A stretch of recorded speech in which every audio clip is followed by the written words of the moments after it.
Just going to get it started and find the pause. There we go.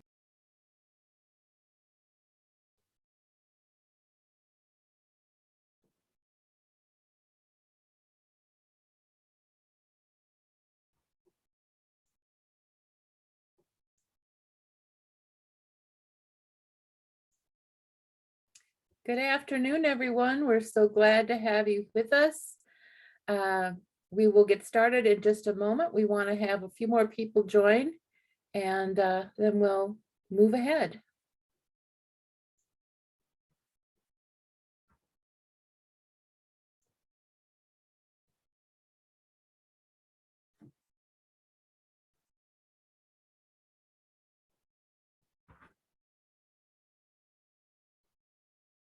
If you're just joining us, we're going to start in 1 minute. Let a couple more people join the room and get going. We're about halfway there.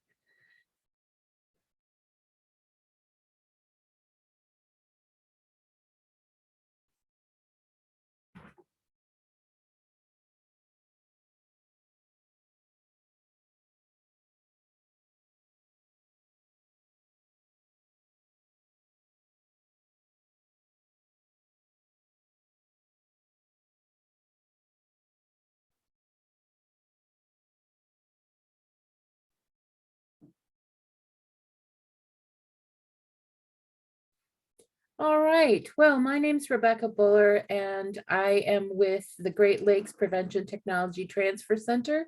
I want to welcome you to Building Protective Factors Using the Social Development Strategy with Chris Gabrielson. This training is brought to you by the Great Lakes PTTC and SAMHSA. The Great Lakes ATTC, MHTTC, and PTTC are funded by SAMHSA and under the following agreements. The opinions expressed in this webinar are the views of the speakers and do not reflect the official position of the Department of Health and Human Services or SAMHSA. The PTTC network believes that words matter and uses affirming language in all activities. Again, thanks for joining us, and here are a few housekeeping items. If you're having technical issues, please individually message Rebecca Buller or Alyssa Twala in the chat section at the bottom of your screen, and we will be happy to help you. If you have questions, we ask that you please enter them into the Q&A tab at the bottom of your screen. And Chris has indicated that she'll pause to address them several times throughout the afternoon. We will be using automated transcription for today's webinar, and certificates of attendance will be sent out within 1 to 2 weeks and will come in your email. If you'd like to know more about what we are doing or information on upcoming events, please see our social media pages. And now, a little bit about our presenter.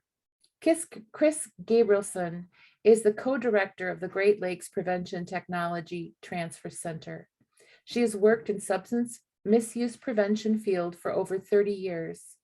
Chris was the associate director of the Western Center for the Application of Prevention Technologies, co-authored the first substance abuse prevention specialist training curriculum, and co-authored the textbook, Substance Abuse Prevention, the Intersection of Science and Practice. As a consultant, she has worked with states and communities across the nation to bridge the gap between research and practice, assisting prevention professionals in maximizing their effectiveness. At this point, I'm going to turn things over to Chris, and thank you so much. It's all yours. Great, thank you so much, Rebecca. I appreciate it. I see several folks have already started introducing themselves in the chat box. I would love, though, for you to put 3 things in the chat box: where you are right now, your role or position, and I'd love something to know, something unique or notable that's near you. That might be something perhaps that other people might not have near you, just for some fun. So your location, your role or position, and something unique or notable near you. Just take a moment to do that. Ooh, Michelle's near Mount Rushmore and Crazy Horse. That's cool. Spam Museum in Austin. I love it. All right, Disney World. Oh, kids' drawings from your art class are nearby you. Great. A Hot Wheels car. Love it. Okay, they're coming in fast now. All right, a Hoya plant. I wonder what a Hoya plant is. That sounds cool. All right, and got lots of fun things. I love seeing all this. So thank you, so everybody, and feel free to keep putting that in as we get going. It's great to see you all here. We've got a wonderful group to talk about protective factors today. So thank you. All right, well, let's go ahead and get going. Our path for today, what we are going to be covering is we'll first just do talk a little bit broadly about protective factors, then move into the social development strategy. We're going to take a deep dive into the social development strategy and make sure that everyone understands exactly what the components are and how we can use the social development strategy to build protective factors. And then we, of course, want to spend some time on how do we put the social development strategy into action. So that's our plan for today. So let's move into the introductory piece. First, I want to make sure everybody has a copy of the workbook. If you had registered before a couple of hours ago, you received them an email with the workbook attached. I'm hoping that you were able to print it out for those of you who have access to a printer so that you can make some notes as we're going through the session today. Alyssa put in the chat box the box folder that contains the files for today's webinar. So you can go in there if you did not get the email. Rebecca also just posted the actual file. So if you aren't able to get into box, you can click on that and access the workbook as well. So and if you're having any problems accessing it, feel free to message directly to Rebecca or Alyssa and they can help you out. All right. So let's talk about what prevention is. So we often throw the term prevention around, but we aren't necessarily all on the same page. So when I'm talking about the word prevention, this is the definition I like to use that really frames well what I mean when I say prevention. So I think of prevention as the proactive process of empowering individuals and systems to meet the challenges of life events and transitions by creating and reinforcing conditions that promote healthy behaviors and lifestyles. So that proactive piece that we're going to do something before problems ever start is key in terms of what I'm going to be talking about when I say the word prevention today.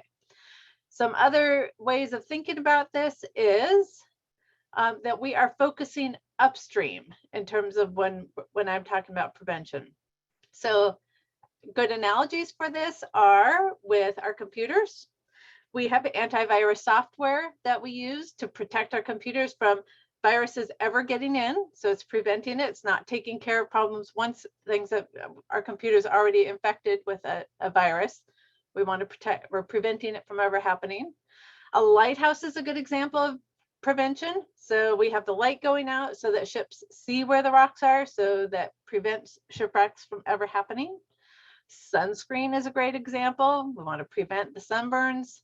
And of course, vaccinations are the way that we prevent from getting sick, different illnesses. So if you want to keep that in mind, that's what I'm going to be talking about when I use the word prevention today. So how do we prevent? How are we proactive? We are proactive by enhancing protective factors and by reducing risk factors. So that's the mechanism through which we can prevent substance misuse is by enhancing protective factors and reducing risk factors. So we want to both reduce risks. We want the teeter-totter to start going down that way because we want the protective factors to increase and risk factors to go down.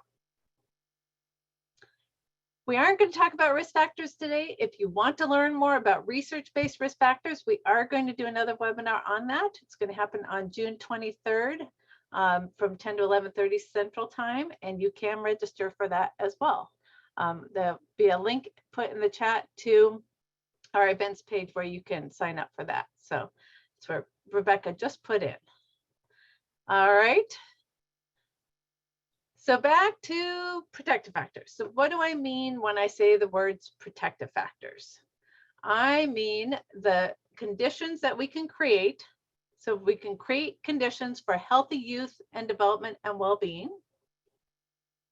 And what do I mean by protective factors? I mean the things that we can do to buffer the effects of exposure to risk factors. We won't ever be able to erase all the risks that exist within a child's environment, but we can decrease them as much as we can. But then we also want to create that buffer. So when risk factors are in their environment, we can buffer the effects of those. What protective factors are not? So just to be clear, protective factors are not simply the opposite or absence of risk factors. Something completely separate in many cases. So don't just think of it as being the absence of or the opposite of a risk factor. I'm curious with this picture, some of you may have already seen this before, but with this picture, what do you see? Go ahead and put in the chat box. What do you see a picture of when you look at this picture? What do you see? You see a woman, a young woman? What about a young woman or an old woman? A fancy young woman, a woman in a fur coat. Some people see an old and a young woman. So yes, this is a famous picture of that's an optical illusion that is both a young woman and an old woman, depending on how you look at it. So if you're looking for the young woman, she's looking kind of like that, where she's looking back over her shoulder, and you'll see that this is her chin, goes up to her face. That's her perky little nose and her eyelashes, and that's her hair with a feather coming out of her, the top of her hair. So I assume she has a hat on somehow. So that's her. She's looking that way. And for the older woman, she's looking down like this. So the older woman, she has a kind of a large protruding chin here. Those are her lips. And that goes around to her nose right there. And that's her eye right there. So put in the chat if you were able to see, if you can see both now. So I see both. Let's see how many people can see both. Anybody? I see no, but one person. All right, most people are saying both now. Oh, good. All right. So again, if you aren't seeing both, the younger woman is looking like this, and the older woman is looking like that. So you can practice on that. You can look at the handout with the slides and look at both. All right, well done. So why do I put this up here? Because we need to look at both risk and protective factors. And I have seen over the years, many people, many preventionists say, we need to only focus on protective factors, or we need to only focus on risk factors and reducing risk factors. No, we need to do both. We need to do both at the same time so we see the full picture of what's going on. So again, while we'll talk about protective factors here, the other half of the picture is risk factors. So we don't want to forget about that.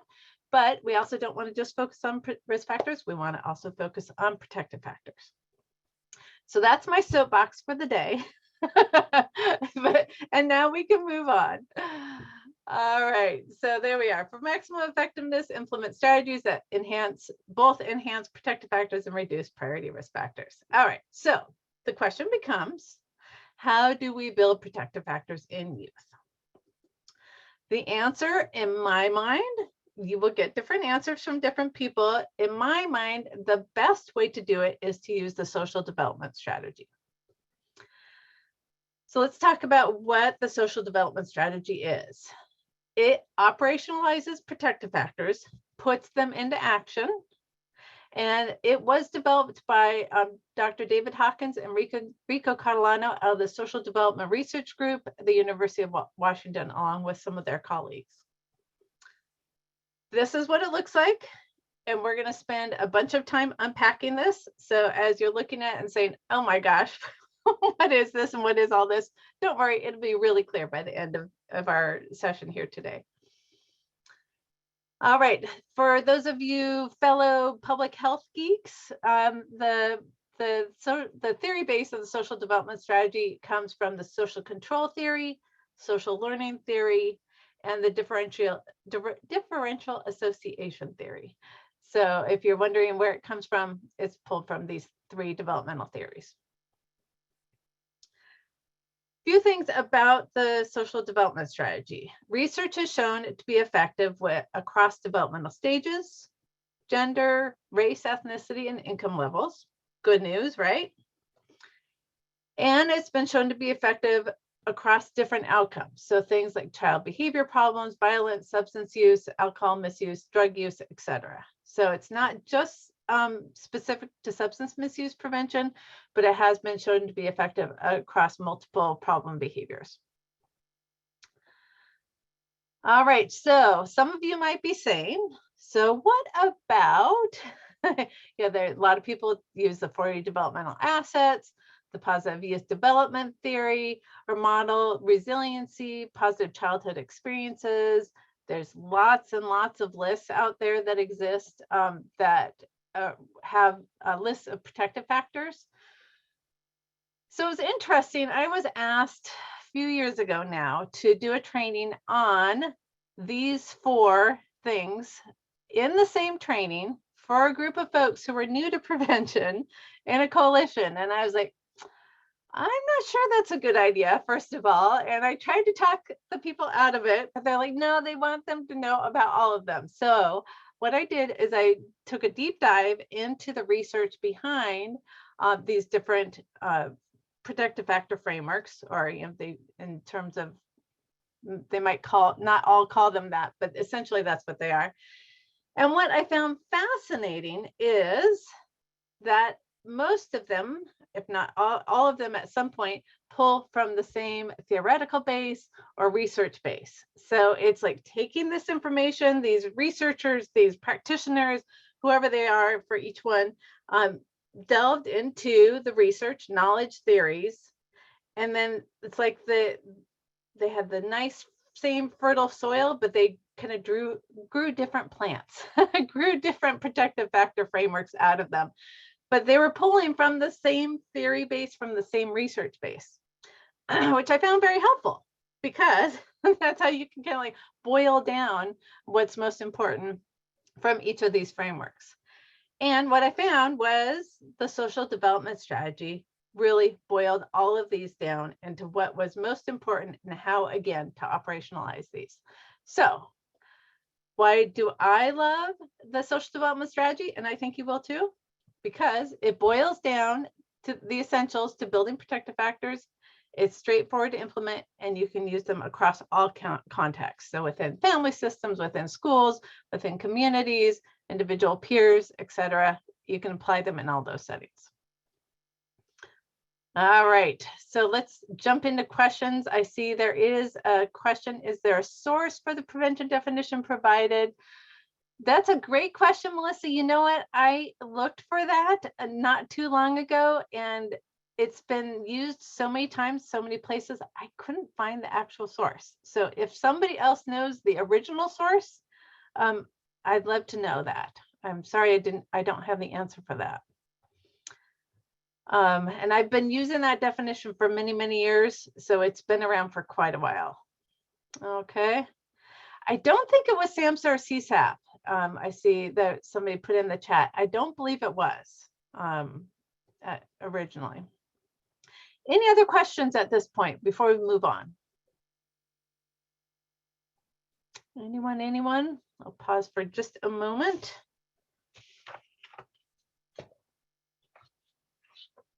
All right, turn my pages here.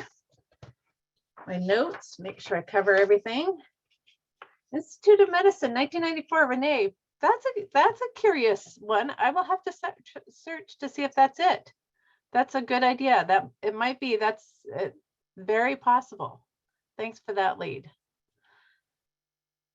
All right, well, let's go ahead and move forward with, let's start deconstructing this social development strategy so that you understand everything, every part of the social development strategy. So let's begin at the very bottom here. You'll see at the bottom that I highlighted in yellow. This is where we're going to start. We're going to start at the bottom and we're going to build all the way up to the top. All right, so let's look at individual characteristics. Individual characteristics are personalities and traits such as a resilient temperament, sociability, and the ability to learn quickly. So let's take a quick look at each of those. So resilient temperament. So what I mean by that is those kids who can bounce back from failure, they fail at something, they don't wallow and, oh my gosh, I could never do anything right. They don't fall apart. They bounce back and are ready to start again. They're able to handle the frustration of learning new skills. So as we all know, as we learn new skills, even as adults, there can be much frustration in learning those new skills. So having a resilient temperament can help you bounce back from those frustrations. Those who have resilient temperaments have a repertoire of social problem solving skills. So it's not just one way to help as they come upon problems, but they have multiple ways that they can address challenges that they come up against. And they have a belief in their own efficacy. What's important with this is to know that resiliency can be learned. People often think of resilient temperaments as you're either born with it or you aren't. Granted, some people seem to naturally have a more resilient temperament, that they just seem to be born that way. But know that if we aren't those who are born that way, we can nurture that and teach that resiliency. So resilient temperament is one individual characteristic. Sociability. So these are those folks who are really easy to be around. They're more likely to be chosen for new opportunities as they come up. And again, important to remember that the social skills can be learned to increase sociability. So again, some people are just born this way. I mean, you even see the babies in the store, in the grocery cart as you're going along. Some of them are waving, smiling, and they immediately get all this attention as it's reinforced. So definitely some people are born with more of it than others. But again, if somebody's not born with a lot of that, it can definitely be taught. All right, so why are these individual characteristics important? Why do we care when we're talking about the social development strategy and building protective factors? The reason why is because our individual characteristics impact how we take opportunities, if and how we take opportunities, how we learn new skills, and how we take recognition. So the person who's highly social, as opportunities arise, they're like, I'm there, I'm ready, I'm in. Whereas those who might be more shy and withdrawn, that's important for us to recognize as we are working with youth in our prevention programs, because they might need to be pulled into the situations to really encourage them to take those opportunities. Same thing with skills. Some people just naturally are interested and you like a new thing to learn. Great, show me, I'm there, I'm ready to go. Other people are like, oh no, something new, I can't do that. And and I have two boys. They're both teenagers now. Very different in how they approach new opportunities. One was oh yeah, a new opportunity, great, sign me up. And the other one was, why would you ask me to do that? So making sure we understand the individual characteristics as we present opportunities to youth is extremely important. Again, I think I'm repeating myself, but considering the skills and recognition, I do want to point out with recognition, individual characteristics, what recognition is considered by one person could be considered punishment for another. So for example, again, one of my kids, if there was an award to be had at school and the recognition was going up in front of the school and getting a certificate, fantastic. The other kid, if he knew that the reward or the recognition was to go up in front of everybody at school, he would make sure he did not accomplish that because he did not want that recognition. So we need to make sure, again, individually, what people consider to be true recognition. And of course, this is true not just for youth. This is throughout life, right? Okay, so that's individual characteristics. And again, the reason it matters because opportunity, skills, and recognition together, and I shouldn't say again, this is new, sorry. Opportunity, skills, and recognition together are the essential ingredients for bonding. And that's a key part, of course, of the social development strategy is we need to create that bonding, attachment, and commitment. And we'll get to talk about that more in just a minute. All right. And I'm not seeing any questions, so I'm going to keep rolling along here. So let's move to this part. We're at the very bottom with individual characteristics. Now we're moving into this next section. So again, the reason why individual characteristics down here with arrows pointing to all three is because they impact how people take opportunity, skills, and recognition. So let's talk about opportunity, skills, and recognition. It takes all three, and actually I'm going to go back one slide. Opportunity, skills, and recognition. The reason why these are important is because they feed into this. They create that bonding, attachment, and commitment, all three of those. And they are the key ingredients to creating bonding. So just like if you're making waffles, don't want to make anybody hungry, but I do love waffles. If you're making waffles, you can't keep out a key ingredient and expect the same results. You need your eggs, you need your flour, you need the other key ingredients with it. If you leave one key ingredient out, you will likely not get the waffles that you would expect, right? So just with social, like that, with social development strategy, you need opportunity, skills, and recognition, all three, to create the bonding. All right. So opportunities. Some things to keep in mind with opportunities. They need to be meaningful opportunities, not token opportunities. Again, thinking about the youth we work with, we need to make sure that we are giving them opportunities that they view as our true opportunities. Again, not as punishment, for example. We want to make sure that it's something they would actually want to do. You want to ensure that opportunities are developmentally appropriate. So giving the opportunity to an 8-year-old versus a 16-year-old obviously would be really different. And you want to make sure that you cater the opportunities presented to a developmentally appropriate time for the youth you're working with. Third, you want to match the opportunities to individual characteristics and interests, which we've already talked about. And finally, we want to make sure we have, what I put here is the Goldilocks level of challenge. So we want just enough challenge to be challenging, but not too much challenge to make it so that they fail. So it's that Goldilocks level of challenge. So I'd like you to turn to page 3 in your workbook. And again, the workbook is in your, hopefully in the email that you received this morning, or in the box folder or the file folder that you have hopefully downloaded by now. And I want you to go ahead and just take a moment. I'm going to be silent for about 1 minute. I want you to write in your workbook an example of a meaningful opportunity. So this can be an opportunity either that you have provided to others or that you yourself received.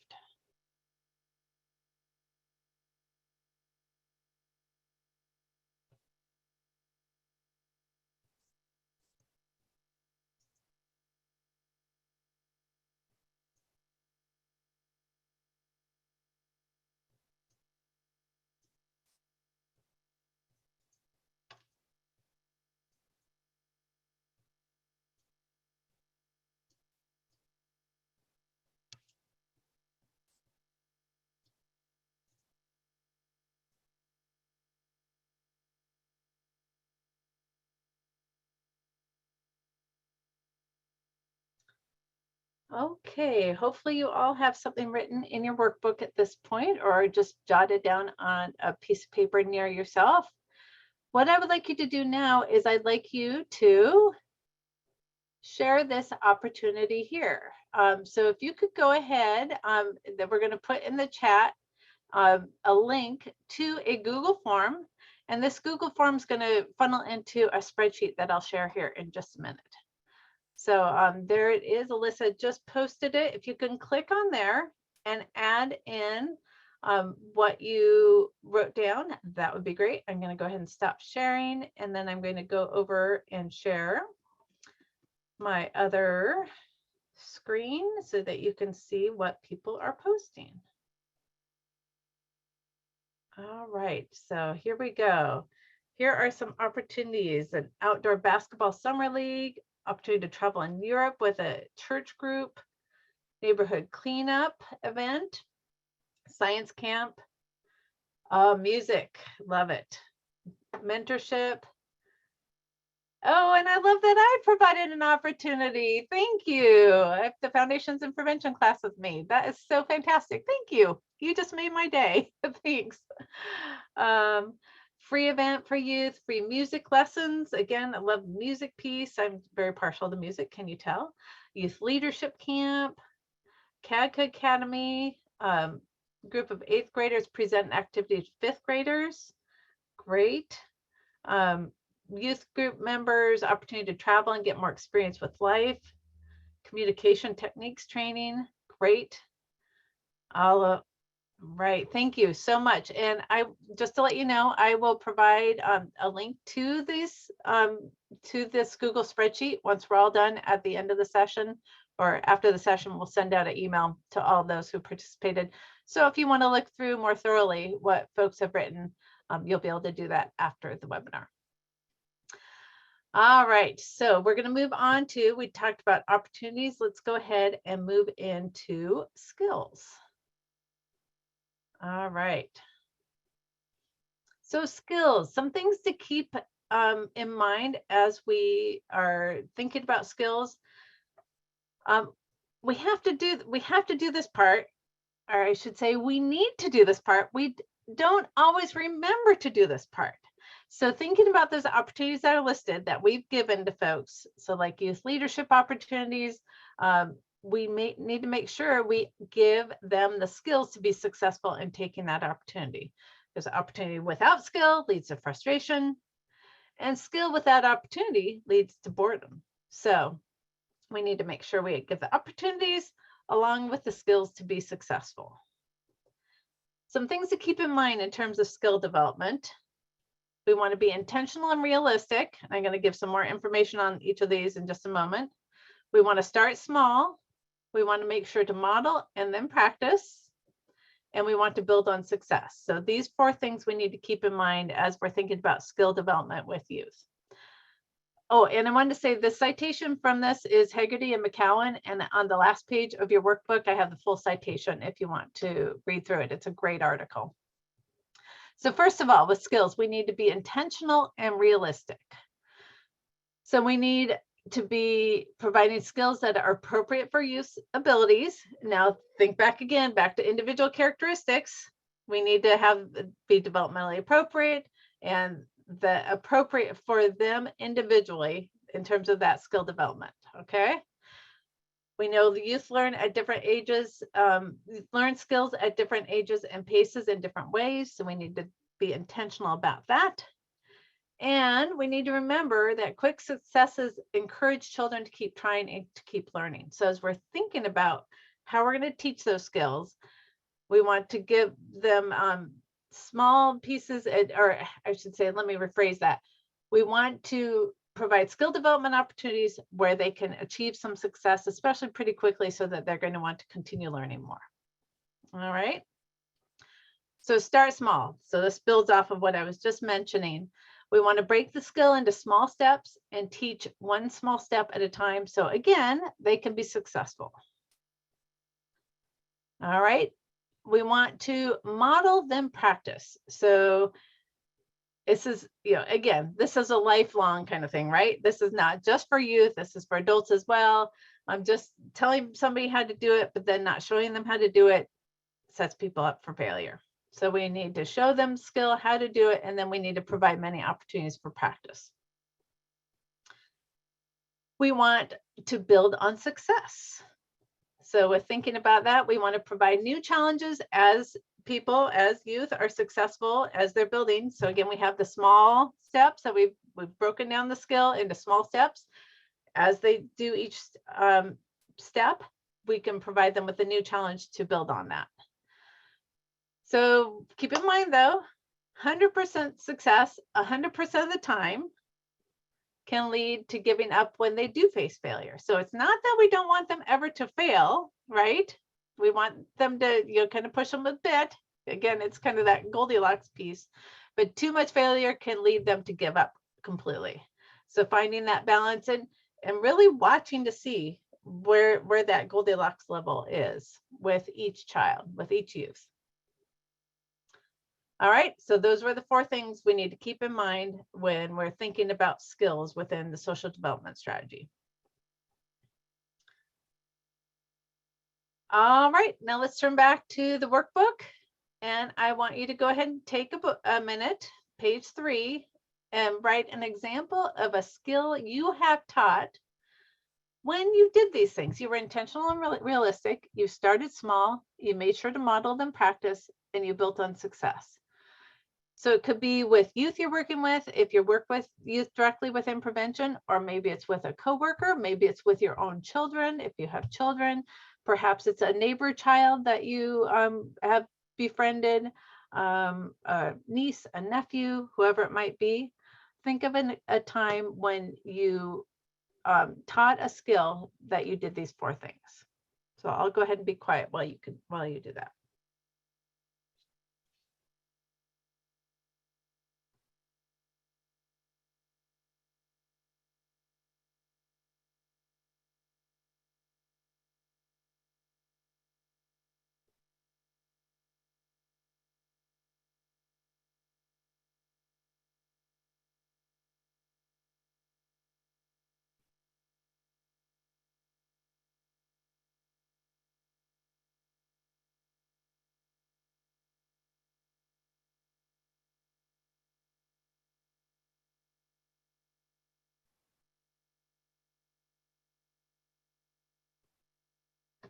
All right, now we're going to put in the chat box a link to a Google form where I would like you to go ahead and share the situation that you wrote down there. And if you aren't able to access the Google Doc, do feel free to go ahead and put it in the chat. I know I saw a few folks were blocked from that. Feel free to put it in the chat if you can't do it there. And I'm going to go ahead and switch over to the other screen so we can see what people are writing. All right. So people are on it. Thank you. Okay, so some skills, emotional maturity. So those emotional type skills, very important. Breathing for relaxation. Love it. Communication skills. Yes. When I learned Tableau, I was taught over various classes and practice in between. I'm not familiar with Tableau. Is it a software maybe? Feel free to put that in the chat if you like. Teaching thinking for a change curriculum, love it. Communication, media trainings, teaching mechanics, great. That's a great, real concrete example of teaching a skill, right? Great.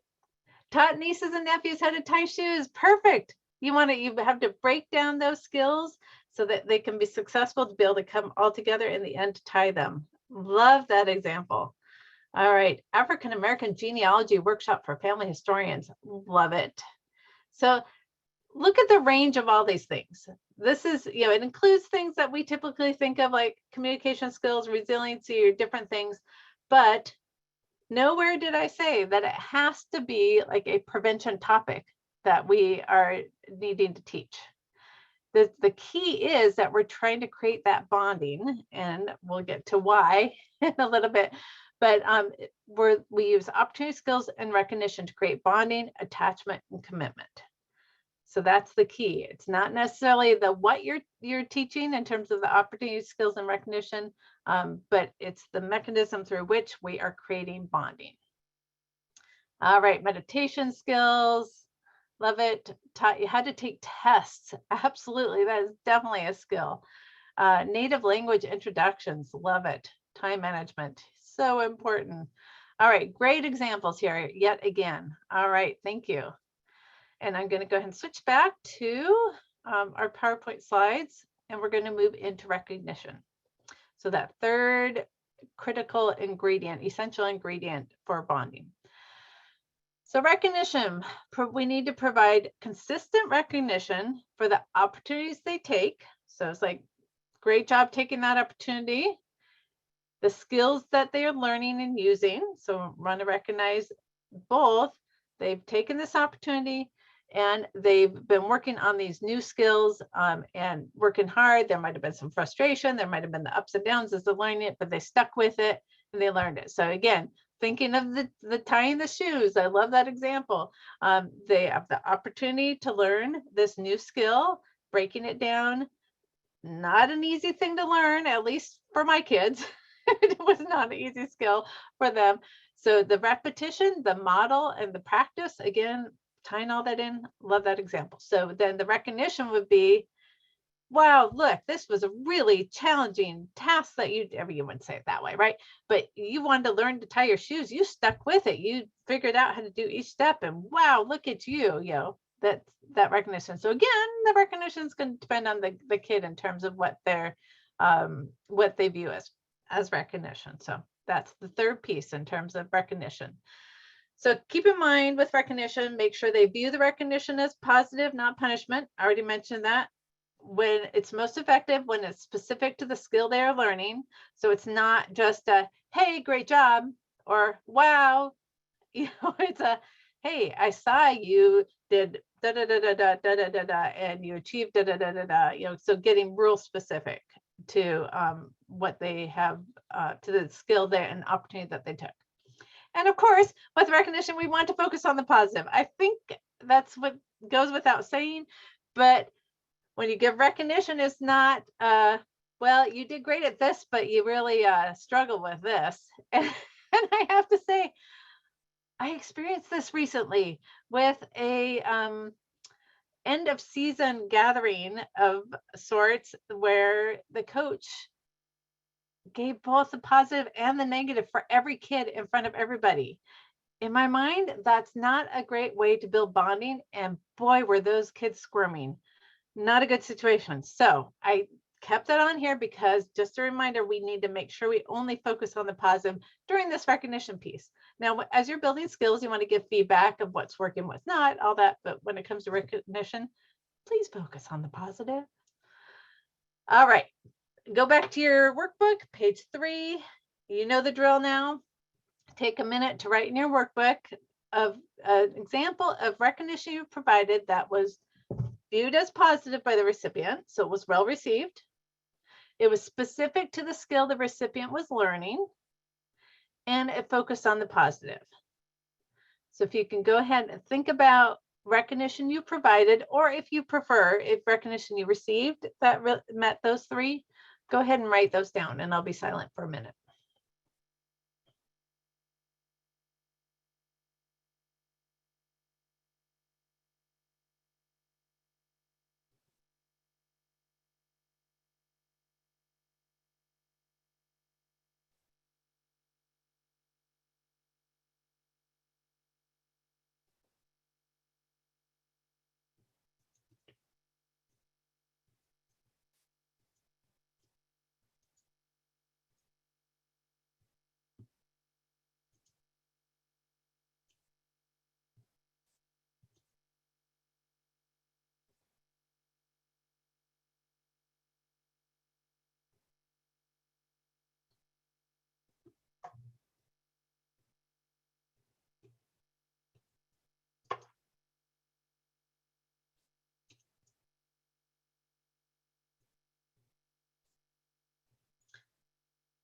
All right, and now go ahead and share your recognition situation on the Google form or put it in the chat.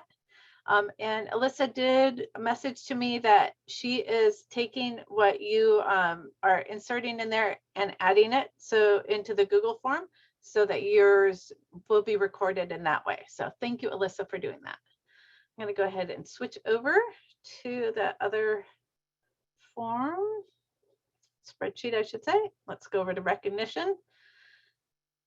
All right. So kind words and praise and hugs and kisses, sticker charts can be very rewarding for some. And again, knowing what the youth, some you're like, for me, that would have just been the best thing ever, seeing those stickers. Absolutely. Teaching someone for the first time something they've never done before and providing a certificate at the end. Recognition for not becoming as angry when disappointed. So yes, rewarding, and sometimes it needs to be really small things that we're providing recognition for, right? In terms of building behaviors and skills. Very good point. Always start with positive comment, followed with constructive criticism, and always end on a positive. So that's a little different than what I'm getting at in terms of recognition. So recognition is purely that we've taken an opportunity. So you're sharing that somebody you've seen that they've taken that opportunity presented to them and learn those new skills to take successful advantage of that opportunity. So what we're talking about here was start with a positive comment, follow with constructive criticism, and always end on a positive. That's a fantastic way of giving feedback to somebody as you're teaching them skills, but not necessarily what we're talking about with recognition here. So recognition is a little bit different. Let me know if that doesn't make sense. You can put a question in the Q&A if that didn't make sense. So recognition, back to the tiny shoes, purchase of new shoes with laces that can now be tied. Love it. And that would be, if it's a pair of the shoes that they were really wanting, that would be great. Promoting team captain as good attitude and help teammates. Absolutely. That's great recognition. Can be. Sticker reward system, prize box. Yep, prizes for showing up and participating. Giving a teacher positive recognition through a handwritten note. Absolutely. So again, we need recognition too as adults, right? It's not just the youth that need it. We really need it as adults. Absolutely. All right. So great examples here. Just remember, it's that recognition piece of that you have seen, and get specific to that. You've seen that they took that specific opportunity and learned those new skills, and make sure that recognition is actually recognition for them, not viewed as punishment. Okay. I'm going to go ahead and stop sharing. We'll head back over to our PowerPoint slides. All right. So a few examples. I wanted to make sure we got really concrete back to when we're thinking about prevention and what we're doing with substance misuse prevention strategies. Wanted to get back to what some examples can look like in terms of opportunity, skills, and recognition within those strategies. So within the school setting, an example could be proactive classroom management, builds in opportunity, skills, and recognition. Interactive teaching and cooperative learning are also, all three are designed to make available opportunities for students to be involved in pro-social activities, provide skills needed to undertake these activities successfully. So again, not just providing opportunities without the skills, providing the opportunities with the skills necessary. And also they build in positive reinforcement for successful involvement. So those are some examples within the school setting. Examples within the family setting, I put in a few examples of that. These don't have to be like set programs, like a parenting education program. These can be built in within the family structure that you can do all on your own without necessarily a formal prevention program. So for example, you could have the kids facilitate your family meetings. So we did this for a while, not long enough probably. We did that where we would rotate who got to facilitate the family meetings. And I think my boys were like early elementary school when we were doing it faithfully.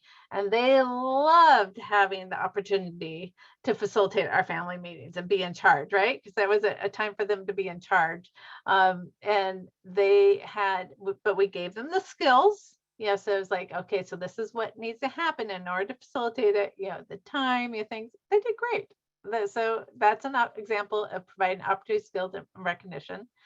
If this is not viewed as punishment, in my household, this would have been viewed as punishment. I know in others it doesn't, but giving the child an opportunity to choose what's going to be made for dinner and really letting them choose, again, give them some parameters, right? And then help them, give them the skills to make that dinner, and then of course provide the recognition for having done that. Another example is researching, for example, the best cell phone plan for the family.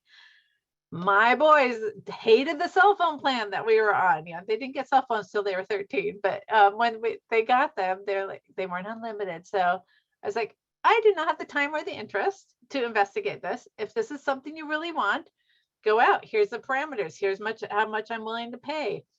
Let me know what you find. And my oldest son took me up on that. And again, that helps create that bonding. Some examples within the community, having youth coalition members. Again, making sure that there's meaningful opportunities, skills to be successful as a coalition member, and recognition.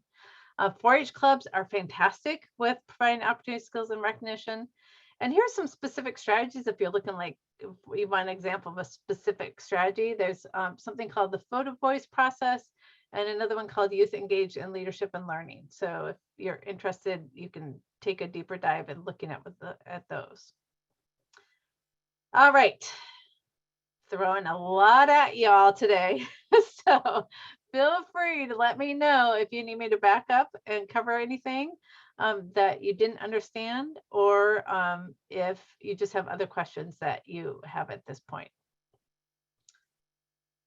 All right. Pause for just a moment. Any questions?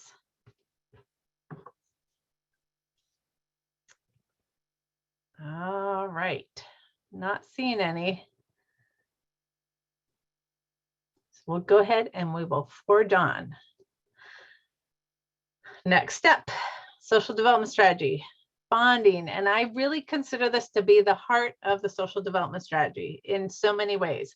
It's the essential piece in terms of we have to have that bonding created in order for this to have any preventative effect. It also it touches the heart in terms of that's where this bonding really resides. All right. So here we are within the social development strategy. We've talked about the individual characteristics that impact opportunity, skills, and recognition. Opportunity, skills, and recognition, all three together create the bonding.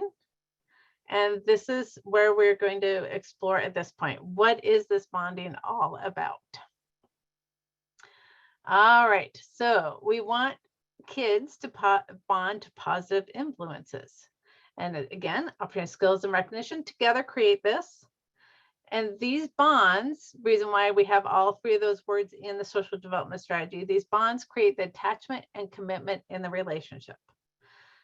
This can be a bond to a group. So for example, a team, or a chess club within school, or the coalition, or it could be within the family unit, or it could be a bond with a neighbor who's really special. It can be any of those kind of situations, but the important piece here is that there's attachment and commitment in the relationship. So some examples in, did I just skip? I just want to make sure. No, okay. I didn't know if I had skipped a slide there. So when we're thinking about bonding examples, so we're going to keep building off of those previous examples. When we think about proactive classroom management, interactive teaching, and cooperative learning. So again, these are all strategies that have been shown to be effective in substance misuse prevention. As ways to address academic failure, low commitment to school, and other risk factors that we see place kids at greater risk. So again, this is to buffer the effects of the risk factors or to help reduce the risk factors at the same time. So proactive classroom management, interactive teaching, and cooperative learning promote bonding through opportunity, skills, and recognition. So again, they have provided those three, as we talked about in the previous section, that creates bonding to school. And it creates bonding with the teachers and the peers through these strategies. All right, examples within the family. So again, this can be everyday interactions that include opportunity, skills, and recognition, create bonding in the family. Through those examples I mentioned before, that helps create the bonding. Examples within the community. So again, I'm going back. Do you see how this is it's essentially the repeat of the last set of slides? Because by providing opportunity, skills, and recognition, you're creating that bonding. So things like with coalition members, 4-H clubs, youth participatory action strategies, all of these can create those bonds because they provide opportunity, skills, and recognition. All right. Am I repeating myself enough? You're like, please stop. All right, so let's get to bonding, your example. So go to page 4. So turn the next page, and I'd like you to write in an example of a bond you have experienced that was a result of opportunity, skills, and recognition. So think about this could be as an adult, could be as a kid. Where did you experience, or with whom did you experience a bond?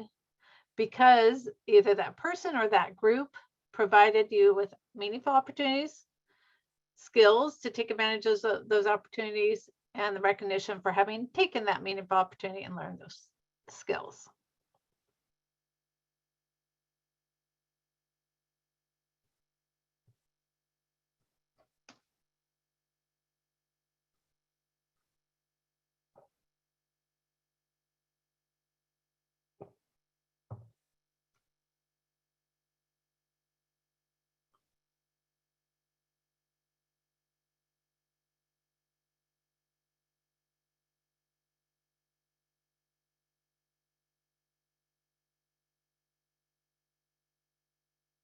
All right, and you know the routine.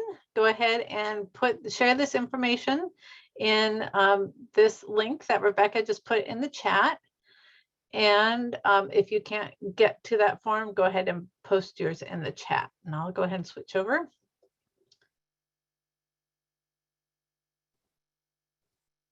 All right, and so we're going to go down to this one. All right, opportunity. Let's see, I'm going to make sure that the format's wrapping. Sorry, I want to make sure I can see. Whoops. A little bit of, we want to wrap it so I can see the full responses. Oh, it's still not going. All right, so opportunity to present nationally with another state, building presentation together and formed a strong bond for future collaboration and friendship. Love it. So example as an adult, the opportunity to do it, to present nationally, hopefully skills, you work mutually in terms of the skills and creating that strong bond. Love it. Scouting as a young person, absolutely. And then also as an adult, love it. Parenting class, yes, you can form the bonds within a parenting class with the opportunity, skills, and recognition created in that. A mentor or boss to this, a work retreat, dance team, member of African American genealogy group, member support research over 20 years. Not so that sounds like an excellent bond if you've done that over 20 years. Fantastic. So just skipping down, created bond with community health worker cohort. Great.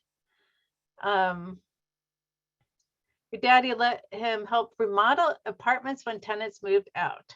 He rewarded you and let you be his official painter. I use this skill as a volunteer all the time now. So I'm gonna point some of these out because again, when we're thinking about the social development strategy, we don't have to think of formal prevention strategies. I know somebody commented in the chat, which I completely understand. Can you tie this to prevention strategies more specifically? What I'm wanting you to understand is that we can create these protective factors through things that don't typically look like a prevention strategy. So something like this, where you're teaching skills, in this case, an opportunity to remodel apartments, you're given an opportunity to participate and to be with your dad. That feel like a big deal, right? I'm guessing he gave you the skills to be successful. And then recognition, became official painter. That would be pretty cool if you really looked up to your dad. And then again, that you've used the skill over time. But that kind of thing creates the bonding, the attachment, and the commitment. And again, we're going to talk about why this is so important in just a minute. All right, so it doesn't have to be a formal prevention program to accomplish this. But at the same time, we want to build these things into all of our prevention programs so that we can do these things for all of our efforts, increase the likelihood of our success within prevention. All right, so I'm going to switch back to our slides. And the reason why we want to create this bonding is because of one, we need to convey healthy beliefs and clear standards. And I call this the secret sauce. So this is what makes it all happen, right? It's the healthy beliefs and clear standards. Why is that? And again, just point out where we're at. We're at this yellow spot here. If we stop at bonding, so if we stop at just creating that bond, that commitment, that attachment,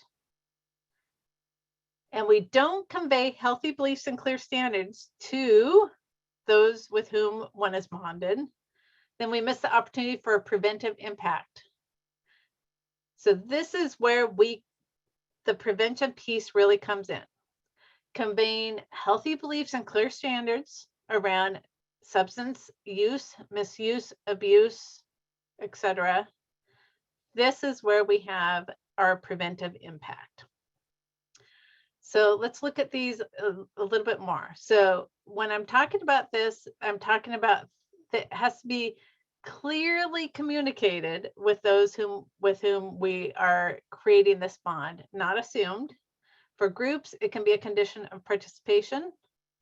And for individuals, it must be communicated. So let me give some examples here, make this real. So I'll go back to my kids. One of my kids is on the tennis team, and this happened actually a year or two ago. But my son was going to go out somewhere on a Friday night or something. I was like, where are you going? Doing going over a friend's house, and it's like, what's going to be going on there? And I can't remember exactly how I asked it, but basically, is there going to be alcohol there? Just getting that out. And he looked at me and he was like, no way. He said, do you think I would ever go somewhere with alcohol and risk being kicked off of the tennis team? And I was like, oh, didn't know your coach had conveyed that. Thank you, coach. So the coach had very clearly conveyed that if they were ever caught at a party with alcohol or other drugs, that was it. They were off the team. Tennis is very important to my son, so he would never risk that and risk being kicked off of the tennis team. So this is the crux of how it becomes a preventive strategy, that by creating that bond, that commitment, that attachment, the person does not want to risk threatening that bond by not following the healthy beliefs and clear standards. I should say healthy, clear standards too. All right, so this is where it takes place, where the prevention happens. All right, so here's a few more examples. So clear no use statement, that was actually, but I was just an example with the tennis team.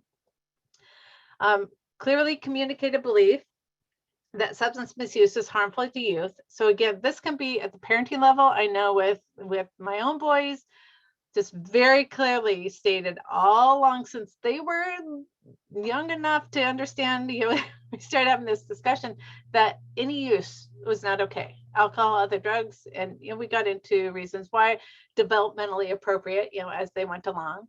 But it was clearly communicated. It wasn't something that I just kind of hoped they knew and that they figured out on their own. It was clearly communicated.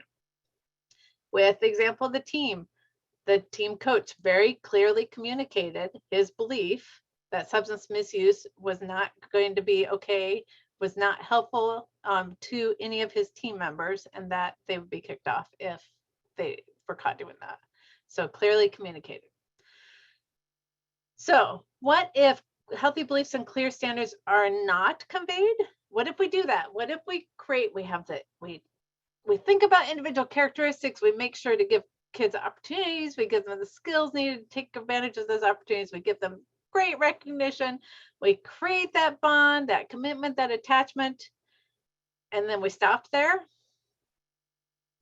preventative effect may be missed, likely will be missed. And the opposite can happen if unhealthy beliefs are conveyed, even unintentionally. So through comments, like if a kid's part of a coalition and the side comments, like, what are you going to do this evening? Oh, we're going to go hang out at the bar and this and that, or, I would hope that's not happening, but it can be, or like I'm thinking at the 4-H situation. I know one of my kids was in 4-H for a while, and I would have to say there were not always healthy beliefs and clear standards conveyed in my values in that situation. So it's like, not sure I want my kid bonded to this group of adults. I don't agree with all of the values that they are conveying. So you have to be very careful with whom and with which group a youth or youths are bonded, that healthy beliefs and clear standards are being conveyed. And a great example of the social development strategy going awry in many ways is thinking about gangs. So gangs are fantastic, as I say here, at creating bonds that kids can't get out of, and even adults. So they create that opportunity where opportunities often don't exist. They give them the skills to take advantage of those opportunities, and of course, all kinds of recognition. Unfortunately, in our minds, the healthy beliefs and clear standards are not conveyed. It's actually unhealthy beliefs and unhealthy clear standards that are conveyed. So we can't forget that last step of conveying healthy beliefs and clear standards. All right, the reason why we want to do this, you'll see at the very top, is the ultimate outcome are healthy behaviors.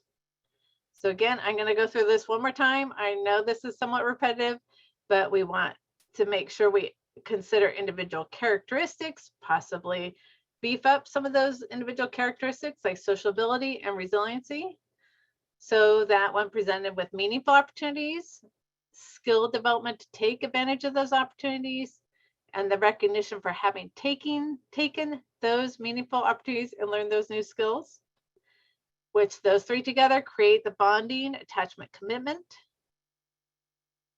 Those to whom they are bonded, or the groups, are conveying healthy beliefs and clear standards. And by doing that, that's how we achieve healthy behaviors.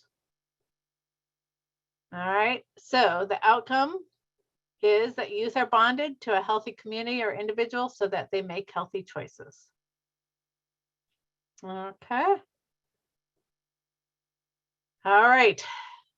So we made it through the social development strategy, through all parts of it. Questions before we move on to putting this into action? Any questions?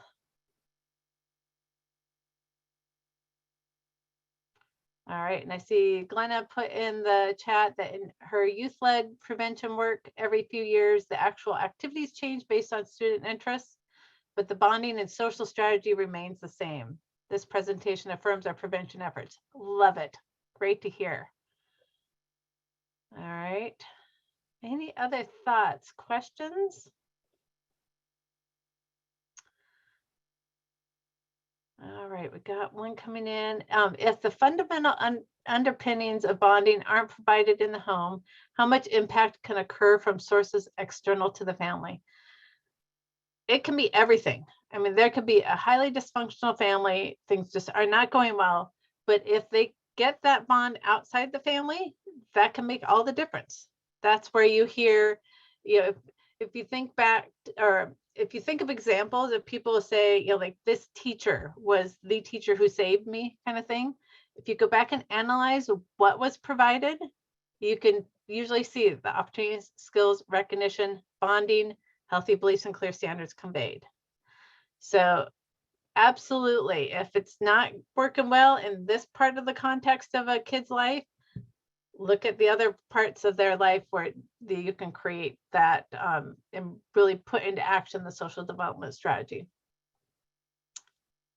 All right. And it looks like we have a hand raised, but you're welcome. If you can go ahead and put in the Q&A your question, that would be great. Okay, I see in the chat, what are some best practices to share with key leaders about social media role modeling? For example, not to put pics of alcohol on Facebook, etc. That is really important. And I'm not sure I can cover that in this session. But if you would like to email me, I can look for some resources to send your way. And I'll go ahead and put in the chat, there's my email address. Because I think I forgot to put it on the PowerPoint slide. So there it is. Great question though. Excellent question. All right, well, let's go ahead and move into putting the social development strategy into action. So remember back, hopefully it doesn't feel too long ago, that we talked about that we need to both enhance protective factors and reduce risk factors for maximum effectiveness. We need to do this through comprehensive efforts. So sometimes just one bonded relationship can have a great impact, but ideally through our prevention efforts, we want to have multiple strategies that both reduce risk factors and enhance protective factors. So we want to look at what we're doing, especially in different contexts within our communities, as well, as much as we can do to wrap around and have increasing protective factors and decreasing risk factors, the more effective we will be. So more equals better. The more people and organizations conveying healthy beliefs and clear standards to which youth are bonded, the more the protection from risk factors present in their environment. So remember how we talked about the concept of buffering the effects of the risk factors? This is where it comes into play. The more protection we can build up, the more we can buffer any risk factors that come into their lives. This is a tool I actually created when I was a consultant. I just became the co-director of the Great Lakes PTTC back in October. So previously to that, I did some private consulting. I checked and I was able to share this with you all because I'm hoping that you can use this as a tool to look at your existing strategies within your prevention efforts and analyze whether or not they have the different components of the social development strategy in them. So this is in the box folder that was shared, and it's also being put in the chat box right now too, so you can download it that way. So it's a tool that you can use if you find it helpful to take a good look at what you're doing currently.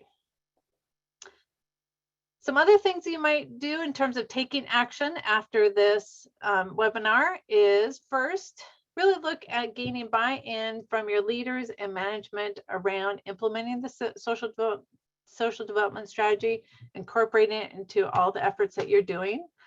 Having those discussions about the importance of both enhancing protective factors and reducing risk factors, and really get their buy-in on doing that. Train, so in terms of training, train all of your program staff. If you have other folks working with you, train them on social development strategy, your coalition members and volunteers, also getting them to understand it.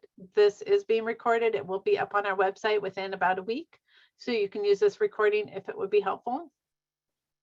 And the third thing is apply the social development strategy assessment tool that I just posted. So those are 3 actions that you can take following the webinar to help put this information into action. I am curious what you are thinking of doing after this webinar in terms of putting this information into action. If you could go ahead and write in your workbook on page 4, the action that you will commit to doing within the next 24 hours.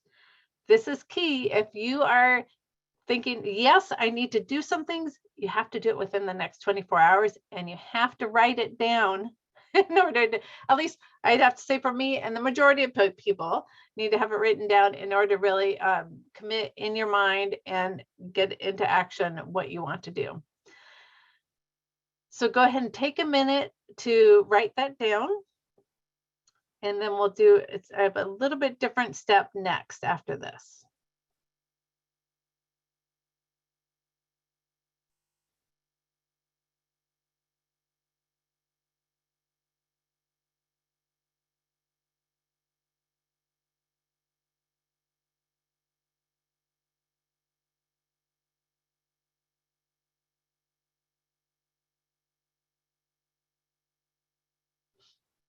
All right, so now we do have a Google form yet again, but it's a little different. I'm not going to pull it up on the screen because I am including in that. If you like, you can include your name and email address in the form. If you would like a check-in email from me about your commitment. So if you want to have a little bit of accountability with this, I'm happy to play that role of accountability. I know I love it when I have somebody else helps me with accountability. So if that interests you, you can add in your name and email address along with the action you're going to take, or you can just put in your action item if you want to just put in that. All right, and if you can't access the Google form and want that accountability, you can feel free to email me. And again, I'll put my email address in one more time. You can email me your action step and that you would like me to be your accountability partner for this. Okay.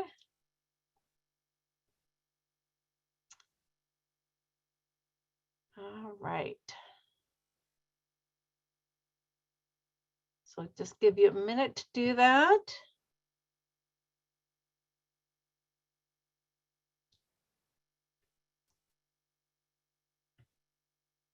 All right, and I see a few folks are sharing in the chat, and if you would like to, anybody else, even if you put in the Google form, because I'm not going to share the results of that because it will have name and email addresses. I don't want to have that showing up. Then you could go ahead and put in the chat what you're committing to do within the next 24 hours. So add info about SDS to your agenda. Christine, I'm curious which agenda, what's the agenda for? And Angelica, I love seeing improve your skills. What skills? Would you want to get a little bit more specific? And Bill, I see you said visit the homeless shelter and include this in the assertive case management process. Love it. Fariha says enhance my skills by using these useful tools. Great. Training newly recruited team mentors on protective factors. Love it. Using the SDS assessment tool. Great. Develop ways to assist youth in attaining their goals through strategic planning. And for those folks, if you could go ahead and email me instead of putting it in the chat, because I'm not necessarily going to be able to pull it out of the chat afterwards. So if you could go ahead and email me instead of putting it in the chat, that would be ideal to make sure it happens. Training new staff. Great, Deb. Develop ways to assist youth in attaining their goals through strategic planning. Love it. Resiliency Collective and Coalition. Share this training with them in advance. We'll follow up with what you learned. Great. And you're actively working on protective factors in your community. Love it. Share this information with and plan to have community health outreach workers watch the recording. Love it. Raise awareness of SDS to your coalition groups. All of these sound like fantastic actions. All right, I have a few more slides to share with you all. Oh, that was the link what you got in there in the chat. A few things to think about. One is, if you aren't already aware of it, we do have a Facebook page where we're doing a great job. We have a wonderful student intern who works with us on our Facebook page. She's just fantastic. Her name is Chloe. She makes sure there is consistently new resources and information up there. So if you are a preventionist and want to keep up to date on things, I highly recommend you go to our Facebook page, and you see in the chat a link to our Facebook page. And I encourage you to go ahead and click follow and like if you like. So then our posts will show up in your feed so that you can see as we post new things. So if that interests you, I encourage you to go ahead and click on that link in the chat and click follow and like. And some upcoming webinars. Excuse me. I already mentioned the risk factors for substance misuse. It's coming up on June 23rd. We also have a series we're kicking off starting this Thursday, and it's going to be 3 trainings on the nexus between substance misuse prevention and you'll see the 3 other things: suicide prevention, problem gambling prevention, and mental health promotion. you sign up for those with just one link, but you don't have to attend all 3 to get a certificate of participation. We'll send those out, excuse me, after each webinar. I also wanted to let you know a couple things that aren't up on our website yet, but are going to be really soon. So keep a watch out for them. Is we are going to do a sustainability planning intensive. It's a 7-week course where we dive into and really help you get started on creating a sustainability plan. The other thing is, if you're interested in attending a SAPS training and you are in the Great Lakes region, we are going to be holding a virtual one in July, and then another one in September. We are probably going to release that or open up the registration for those most likely next week. Talked way too much, right? So keep a watch out for that. If you aren't already signed up for and get our emails, make sure you're on there so you are notified when we open up registration for those. Let's see, let's go on to here. We would love your feedback on the training today. The GIPRA is really important for us to get because that's how we share information with our funders about our trainings, our events. It's just 3 questions, really quick. We also have a follow-on survey. So once you're done with GIPRA, it will go to click over to another survey, a feedback form. If you are willing to give us more information, that's more the qualitative information that is actually the really helpful stuff for us. That's where we really can know what worked well for you, what didn't within this webinar. So if you're willing to complete that, we would greatly appreciate it. And with that, any last questions? I'm not seeing any in the Q&A. Feel free to go ahead and post something if you have any questions. I'll wait here for a minute. But otherwise, I want to say a huge thank you to both Alyssa and Rebecca, who are on the back end for us. You saw they were there with us through the whole thing of supporting me so much and getting everything in the chat for us. Thank you both, Alyssa and Rebecca. And a huge thank you to you all for all the work that you're doing in the prevention field. Without you, this all wouldn't be happening. I can sit here and train all I want, but it's you all that are doing the work. So please know how much I appreciate you and all the time and effort and devotion you give to prevention. Thank you for being here, and we hope to see you on another webinar very soon. Bye-bye.